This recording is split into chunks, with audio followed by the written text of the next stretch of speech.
अध्याय एक आंचल का रिश्ता। यह कहानी शुरू होती है मुंबई में रहने वाले एक साधारण परिवार से।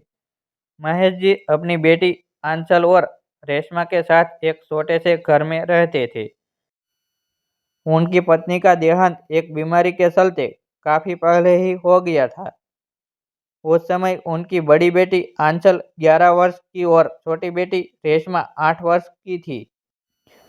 महेश जी के रिश्तेदारों ने उन्हें दूसरा विवाह करने का भी सुझाव दिया, पर उन्होंने विनम्रतापूर्वक मना कर दिया था। वो अपने बच्चों को सौतेली माँ की परवरिश नहीं देना चाहते थे। हालांकि इस पर उनके उस रिश्तेदार ने विरोध भी जताया था कि उनके कोई बेटा नहीं है, बेटियां तो पराई हो जाएगी, तब जिंदगी किसके सहारे बिताओगे। मगर महेश जी ने सबकी बातों को नजरअंदाज कर दिया, जिसकी वजह से उनके रिश्तेदारों से तनाव भी हो गया था, क्योंकि वो सब ही महेश जी के लिए रिश्ता लेकर आते थे और महेश जी की ना की वजह से उन्हें उनसे भी सुनना पड़ता था जिनका रिश्ता वो लेकर जाते थे। वे सभी रिश्तेदार महेश जी के सामने उनके शुभचिंतक बनकर आते थे, पर महेश जी के इनकार के बाद कोसते हुए चले जाते थे। दोनों ही बेटियों की परवरिश में उन्होंने अपनी तरफ से कोई कमी नहीं छोड़ी थी। माँ और बाप दोनों का फर्ज उन्होंने बखूबी निभाया था और दोनों बेटियां भी अपने पिता का बहुत मान करती थी और दोनों बहनों का आपस में प्रेम भी बहुत था। अब महेश जी की बड़ी बेटी आंचल 25 साल की और रेशमा 20 साल की हो गई। आंचल के रिश्ते की चर्चा अब महेश जी के घर पर अक्सर ही होने लगी थी। आज महेश जी बहुत चिंतित थे, कारण था आंचल को देखने लड़के वाले आ रहे थे। आज उन्हें अपनी पत्नी नंदनी की बहुत याद आ रही थी। वैसे तो लड़का अजय आंचल की पसंद का था, पर अजय के परिवार वाले आज पहली बार उनकी बेटी से मिल रहे थे और उनके घर आने वाले थे। रेशमा अपनी बहन के लिए बहुत खुश थी। महेश जी के सामने वाले घर में रहने वाले विक्रम जी के परिवार का महेश जी के परिवार के साथ काफी उठना बैठना था। एक दूसरे के सुख दुख में दोनों परिवार एक दूसरे के साथ खड़े रहते थे। विक्रम जी की बहू शालू सवेरे ही महेश जी के घर आ गई थी, रसोई में मदद कराने के लिए। महेश जी और आंचल परेशान थे, तो वही रेशमा बहुत खुश। अपने कमरे में बैठी आंचल आज नर्वस थी। हालांकि अजय ने उसे काफी समझाने की कोशिश भी की थी कि सब ठीक होगा। पूरे घर में डोलती फिर रही रेशमा काम भी करवा रही थी और साथ में आंचल की खींचाई भी। कभी गाने गाकर तो कभी अपने होने वाले अजय जीजा जी का नाम लेकर उसे परेशान करने में लगी थी।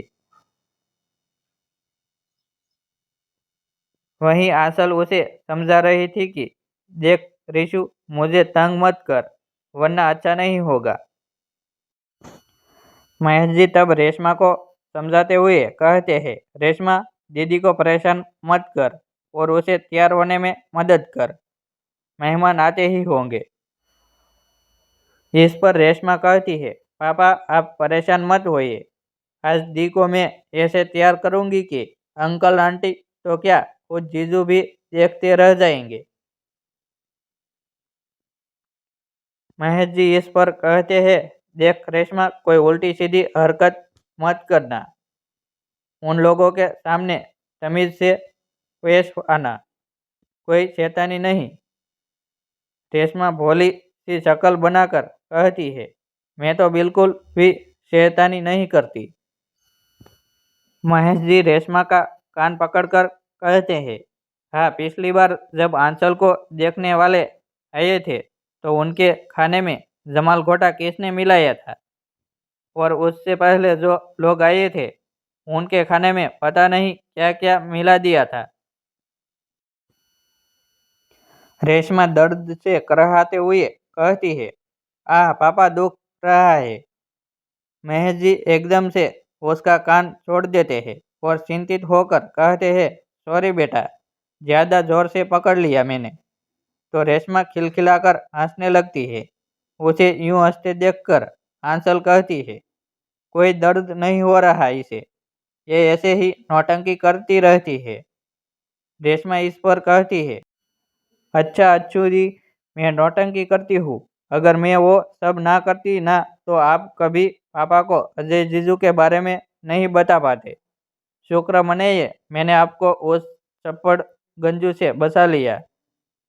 शालू इस पर कहती है, ये तो तुम सच कह रही हो। वैसे कितना मजा आया होगा ना, जब तुमने मुझे वो सब बताया तभी मुझे इतनी हंसी आ रही थी, तो जब देखती तो पता नहीं क्या ही होता। रेशमा इस पर मजे लेते हुए कहती है, अरे भाभी, पूछो ही मत, मैंने उनको क्या भगाया है ना। पहले वाले के खाने में तो मैंने सिर्फ नीम के पत्तों का रस और ईंट का पाउडर मिलाया था, मगर पिछली बार तो बस अपनी दोस्त की मदद से जमाल खोटा मंगवा लिया और फिर तो बस। सभी रेशमा की बातें सुनकर हंसने लगते हैं। महेश जी कहते हैं, रेशमा ये गलत। रेशमा उनकी बात को बीच में ही काट कर कहती है, हाँ हाँ गलत बात है। मुझे इस तरह किसी का अपमान करना चाहिए पापा, मैं सब समझती हूँ, पर सीधा तरीका रेशमा का नहीं है। और फिर दी की लाइफ में अजय जीजाजी को भी तो फिट करना। आगे का भाग पढ़ने के लिए हमारी यूट्यूब चैनल सब्सक्राइब करें और वीडियो को लाइक कर दें।